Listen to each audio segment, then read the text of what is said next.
Hey Critical Analysis, this is your lecture video for Chapter 5. I actually decided I'm going to do this in two parts because Chapter 5 is a fairly chunky chapter in terms of the reading content. It covers main ideas and supporting details. This textbook that we're using, this is only the second semester we've ever used it. We used it back in the spring for the first time and now here in the summer. Our textbook we used previously actually separated this concept because to me, these are both kind of standalone. Even though they work together, they are standalone chapters because they can take a while to kind of work through them. And so I decided to split the lecture. So you're going to have a Chapter 5 lecture video part 1 and a Chapter 5 lecture video part 2. So I apologize for that, but I didn't want it to be just really one long lecture video. Okay, so we are going to start with the main ideas piece of it first. Okay, so Chapter 5 main ideas, and I'm going to go ahead and use, as I have in the past, the chapter PowerPoint to kind of guide my discussion. I do have the textbook up in the background, and then I'm also going to do a few practices with you from the optional practices to just demonstrate how the concepts are utilized. Okay, so Chapter 5, again, as I said, it's main idea and supporting details. However, we're just going to focus on this part for purposes of lecture length for main ideas. So throughout the chapter, the objectives are to talk about topics, main ideas, supporting details, how to find those, the difference between directly stated and implied, and then major versus minor details. So why is this important? Well, as a college student, if you are reading a paragraph, a chapter, a book, whatever it is, if you cannot walk away understanding the topic or the main idea, you didn't get what was going on. You know, so college students, you're expected to read and comprehend so much of the information from a textbook on your own. Sometimes you have to read a chapter and then come back to class and be prepared to talk about it or listen to a lecture on it. And so if you're not able to get the gist, if you will, kind of the overview, the snapshot of what you've read, then you're going to struggle with that overall comprehension. You have to understand what the author's message is. So let's take a look at these words right here, because we're first going to talk about topic. What do these words have in common? Can you tell that I am already over the heat, y'all? All right, so cooler temps, colorful leaves, football season, Halloween. Hopefully you can see like, okay, all four of those descriptions fall under the category of maybe fall or autumn, whatever you want to call it.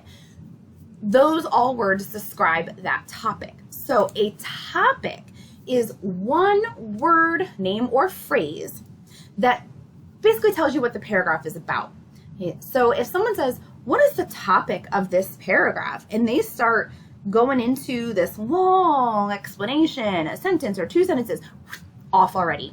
A topic is just one word or phrase that summarizes what a piece of text is about. So finding the topic is the first thing you should do. Whenever you read a paragraph, and I keep saying paragraph because we're going to start at the paragraph level. Whenever you read a paragraph, you should be able to answer who or what was this about. Topics and main ideas work together. They are not the same thing, but they do connect. So a topic will help you find your main idea. So here's examples of topics. Again, they're phrases, they're not complete sentences. Surfing, cars, Egypt, those are all examples of topics. I have students ask, well, isn't the topic and the title the same thing? Yes and no, it just depends. Sometimes authors will come up with like a catchy title or a question or something to draw you in, but it might not necessarily align 100% with the topic. And sometimes it does. So you cannot always just say the topic is the title. So you have to just be aware of that. Topics are words or phrases that tell you what a selection is about. So that's basically the question you ask yourself. Who or what is this selection about? If we're talking about a paragraph, the author more than likely is going to repeat that topic over and over again, or they're going to reference that topic multiple times inside the paragraph. So sometimes the topic is fairly easy to point out for those purposes because the author does tend to state it or maybe come up with synonyms for it or whatever it might be. Okay? So you do find the topic inside the paragraph. Now you found the topic, okay? You know the who or what, the one word or phrase. How does that lead into the main idea? Okay? So the main idea is what the author wants you to know about the topic. So if your topic is water, well, I happen to have a cup of water next to me. If your topic is water, what does the author want you to know about water? What are they trying to teach you? The topic is the most general idea in a paragraph. I like to tell my students it's a summary sentence. It is a snapshot. It is just this real quick. If I read a paragraph, someone else did not read that paragraph, but I could put it into one sentence. That is my main idea. Like, this is the sentence that the paragraph is about. That's a main idea. Okay? A main idea can be directly stated or implied. Stated is just what it sounds like. Like right here, the author has done the work for me. Oh, look, sentence 1, that's my main idea, or sentence 5. Now, the author could also just hint at it, and they could just, which is called imply. We do this a lot. We imply things. When we imply things, that means we're like hinting, we're suggesting. So a good example of this at home, for instance, my husband, whenever it's time to take out the trash, I don't necessarily say, hey, take out the trash. And be like, oh man, that trash is getting full. That's my subtle way of implying that the trash needs taken out, right? So we all tend to do this in different ways and forms. Authors can do this as well. They can imply their main idea, and then it's up to us as a reader to put it into a complete sentence that summarizes the rest of the paragraph. Again, the main idea is the most general sentence. It covers everything in the paragraph. And it cannot be too specific because then it's not covering everything in the paragraph. So a main idea is not like a nitty-gritty sentence. It doesn't give away too much information. It is a snapshot of the paragraph. Sometimes you might hear it referred to as a topic sentence. These are often kind of interrelated. A lot of your writing classes may use topic sentence more frequently, and in the reading classes we use main idea. It's synonyms. They're a synonym. So again, it's an overview of the text that you're reading. Topic sentences or main ideas can be found anywhere in a paragraph. And that's what kind of like these slides talk about. I often have students, usually right out of high school, say, oh, the main idea has to be the first sentence of the paragraph. Nope, it doesn't. As a writer, sometimes we like to do that because it makes it very clear from the get-go. Here's what I'm going to be talking about, and you go into your main idea. But that is not always the case. Authors don't have to do that. Authors can have their own style, their own way they want to do things. So a main idea could be the first sentence, could be the last sentence, could be the middle. It doesn't have to be anywhere because it could be implied. So make sure that you just do not assume the first sentence of every paragraph is your main idea. That's not always the case. I will tell you if it's directly stated, it happens to be there often, but it does not have to be there.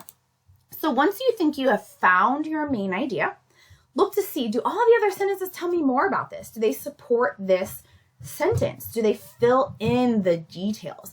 Is this sentence general enough to tell me what's going on in the paragraph? Okay. So that's how you kind of just check. Have I found the sentence that really summarizes? Again, a nice way to think about main ideas is it's a summary sentence. It really does summarize what's happening in the paragraph. Here, if you have, well, maybe if you've watched the assignment video already, there is a question on your text and skills sheet that says, what are the 3 questions to help you find a main idea? Well, right here they are. So you ask, who or what is this about, your topic? What are they supporting? And then what's the message the author wants me to know? What are they trying to convey? Okay, so a lot of your text and skills sheet for the first part, what's a main idea? What's a topic? Right here, we've talked about them. Unstated main ideas, this kind of goes into a little bit more detail talking about those implied main ideas. Main ideas can be hinted or implied. This often happens in like different forms of media where we have to come to the conclusion what's going on. So you have to look to see what kind of information is the author providing. Again, it goes back to what's the topic, who or what is this about, and what am I supposed to be learning about this topic. Okay, so that's main ideas. I'm going to go ahead and pull up. You can see in our chapter 5, in our week 4 folder here, under the extra practices, I have went ahead and pulled up the updated main idea practices. That's this document here that I'm going to be using.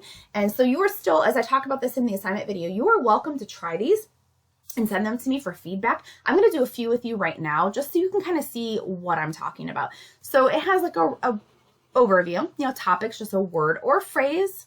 They tell you who or what a paragraph is about. Main ideas are general. They cover everything in the paragraph. So if you pick out a very specific detail, you're probably on the wrong track. The main idea is often called the umbrella idea because everything in the paragraph has to kind of fall underneath it.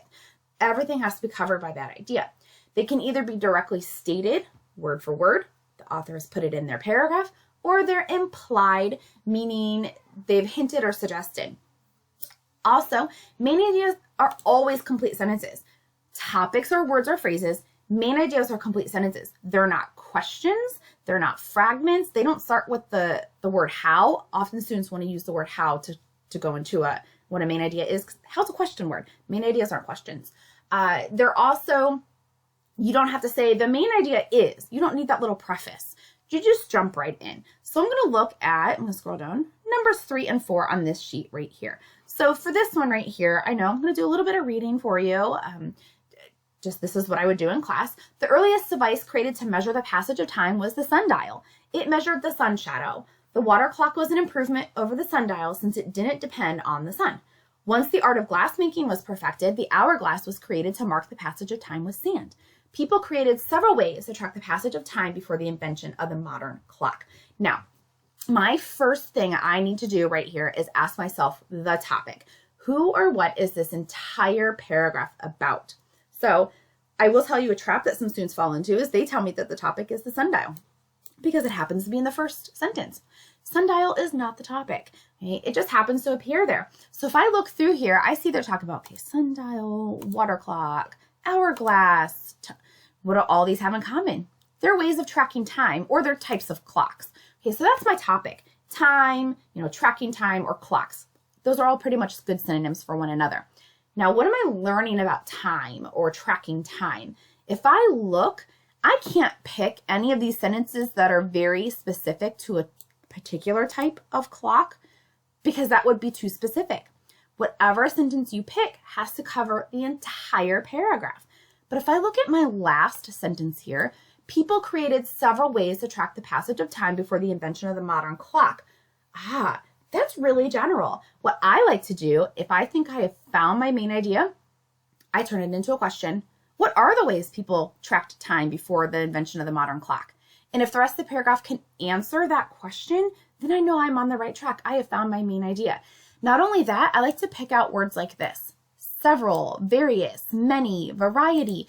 That's a great way an author is trying to generalize an idea and make sure that it is not too specific. Okay? So in this case, my main idea would just be that last sentence of the paragraph. Again, it's not the first sentence where we often think the main idea is, but it's most general for this paragraph. It answers the question, what is this about and what does the author want me to know? And it is a summary sentence.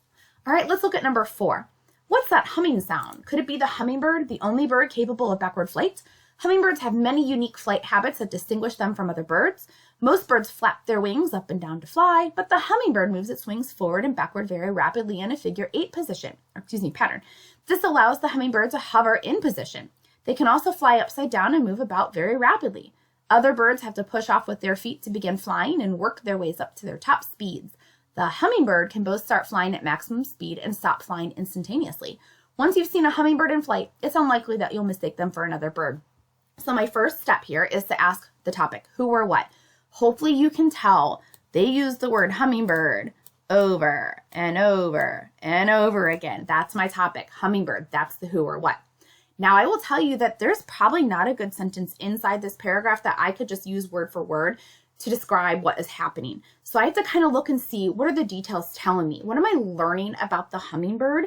Well, if I look, they're talking about, okay, like backward flight, wings up and down to fly, fly upside down. They're talking about the hummingbird flight. And it's kind of hitting on the fact that it looks like maybe they're unique.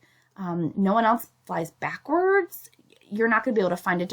So for me, I would say something like the hummingbird has a unique way of flying. Right? For me, and there's however many of you, there's 17 or so of you in here. That's how many different ways we could say this. Okay, the hummingbird flies in unique ways, or the hummingbird has a different way of flying, however you want to word that. But if I turn this into a question, like, what do you mean the hummingbird has a unique way of flying? Well, the rest of the paragraph tells you that. The rest of the paragraph goes into detail about why it's so unique. Okay? And it summarizes. If I wanted to know more, that's the point of a main idea. It gives me that overview. But if I want to know more, I'm going to read the paragraph to find out those details. All right, let's do just a couple more. If I go down here. One technique to manage stress is self-hypnosis. Another stress management technique is the relaxation response. In this technique, one learns how to quiet the body and mind. Still another way to manage stress is progressive muscular relaxation. This is a procedure in which muscles are contracted and relaxed systematically. Other stress management techniques include yoga, quieting, and diaphragmatic breathing. Hopefully you heard me kind of emphasizing the word like stress management. So they talk about stress management multiple times. That's my topic, managing stress, stress management. Now, if I'm trying to put this into a main idea, I can see that they're talking about multiple different ways to manage stress. There's not just one way. So I cannot pick out and say, manage stress by self-hypnosis. Well, nope, because the whole paragraph would have to talk about self-hypnosis for that to be the right main idea.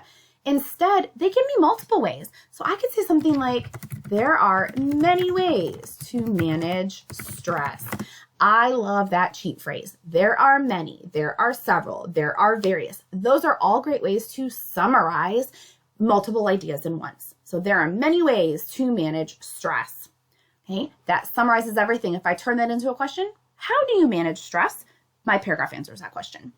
All right, let's look one more together, and I'll let you go for now. Many people use the words cyborg and android interchangeably when, in fact, they have different meanings. Both terms refer to beings powered by robotics, but an android is powered entirely by robots. Though androids are completely mechanical, they are designed to look like humans. They may have synthetic skin, hair, and other features, but no human organs. On the other hand, cyborgs are part human and part machine. They may have robotic hands, legs, or eyes, but all cyborgs have surgically implanted technologies that enhance their abilities. All right, if I look through here, I know that they're talking about cyborgs, but not just cyborgs, also androids. They're talking about both. That's my topic, cyborgs and androids. If I look through, it's almost like they're comparing and contrasting. Here's what cyborgs do. Here's what androids do. So honestly, I could use this first sentence as my main idea because they're trying to say, hey, a lot of people think they're the same, but they're actually different. Or I could put it into my own words. Cyborg and android have different meanings. If I turn that into a question, how are they different? The rest of the paragraph answers that question. All right, I encourage you to look through the PowerPoint a little bit more on main ideas. I encourage you to look into your chapter. So it goes into, what is topic? There's different exercises. Look through here, get a little bit, there's that umbrella idea that I talked about. Look through here, challenge yourself, read this more closely, do some of these practices we didn't do together, send them to me if you want me to check, if you have any questions, because this is a really challenging chapter for a lot of students. There's a mastery skill associated with this. So please reach out if you have questions. I'm always available we can even Zoom, we can talk about it. I can send you more practice pages, whatever you need. All right, I'll be back with the second part of the chapter 5 lecture. Bye.